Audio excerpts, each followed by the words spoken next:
بسم اللہ الرحمن الرحیم۔ السلام علیکم ورحمۃ اللہ وبرکاتہ۔ دوستو، آج کا جو وظیفہ ہے ہر مشکل کی آسانی کے لیے مجرب عمل ہے۔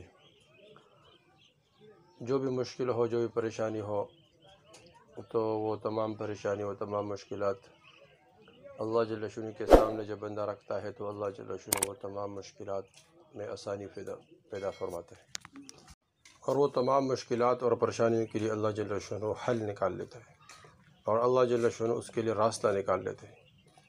مسلمان کا شان بھی یہی ہے کہ وہ پریشانی کے وقت، مشکل کے وقت اللہ کی طرف متوجہ ہو۔ کوئی بھی پریشانی ہو، بیماری آ گیا، یہ پریشانی ہے، تو سب سے پہلے اللہ کی طرف متوجہ ہو، یعنی نماز پڑھے۔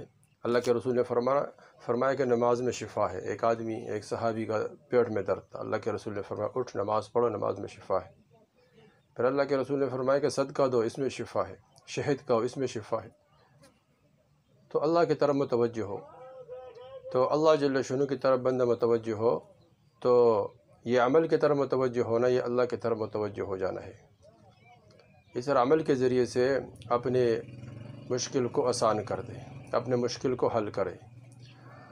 اور صحابہ کرام رضی اللہ عنہ کی بھی یہی عادت کہ مشکل کے وقت اللہ کی طرف متوجہ ہوتے تھے۔ ایک صحابی باغ میں آیا، باغ خشک ہو رہا تھا، تو غلام سے کہا کیوں خشک ہو گیا؟ غلام نے کہا جی پانی کوئی نہیں، پانی کا بندوبست نہیں۔ فرمایا کہ نفل پڑھو۔ خود نفل پڑھا، غلام نے پڑھا۔ فرمایا کہ اللہ جل شانہ نے ابر لایا اور بارش برسا، اور پھر غلام سے کہا کہ ادھر ادھر دیکھو کہاں کہاں بارش ہوئی۔ غلام آیا اور قسم کھائی کہ آپ کے باغ کے علاوہ اللہ جل شانہ نے ایک قطرہ بھی آسمان سے نہیں گرایا۔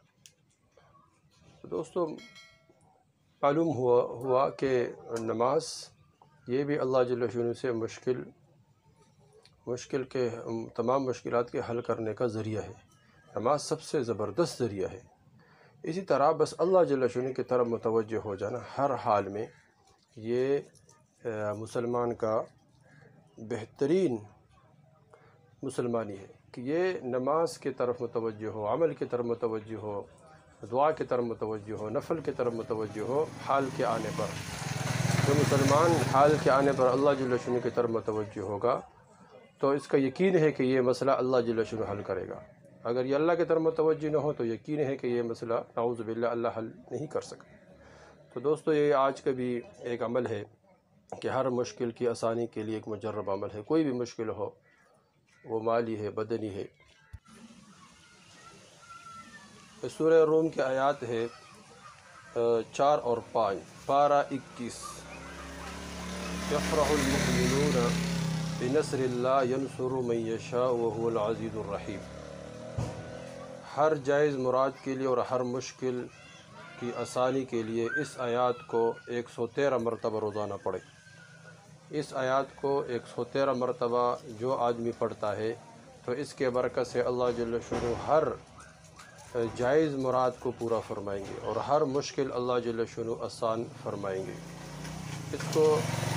اس آیات کو یعنی سورہ روم آیات 4 اور 5 پارہ 9، یعنی پارہ 21، 9 نہیں 21 پارہ میں ہر جائز مراد کے لیے اور ہر مشکل کی آسانی کے لیے اس آیات کو 113 دفعہ پڑھے۔ انشاءاللہ اس کے برکت سے اللہ جل شانہ یعنی ہر جائز مراد کو پورا فرمائیں گے، وہ مال کے اعتبار سے ہو، اور وہ تجارت کے اعتبار سے ہو، وہ دولت کے اعتبار سے ہو، وہ بدن کے اعتبار سے ہو، گھر میں کوئی بھی پریشانی ہو، اولاد کے اعتبار سے ہو، اور اس طرح بیوی بچوں کے اعتبار سے ہو، اور کوئی بھی پریشانی ہو، اور اس طرح وہ پریشانی ایسا ہو کہ اس کی وجہ سے انسان کسی کو بتا بھی نہیں سکتا، اور ایسا پریشانی ہو، ایسے کوئی پریشانی میں بندہ مبتلا ہو، تو اس کی وجہ سے اللہ جل شانہ تمام کے تمام پریشانی حل فرمائیں گے۔ بس اس وظیفے کو خود کرے اور آگے شیئر کرے تاکہ سب کو فائدہ ہو جائے اور سب اس سے فائدہ اٹھائے۔ والسلام۔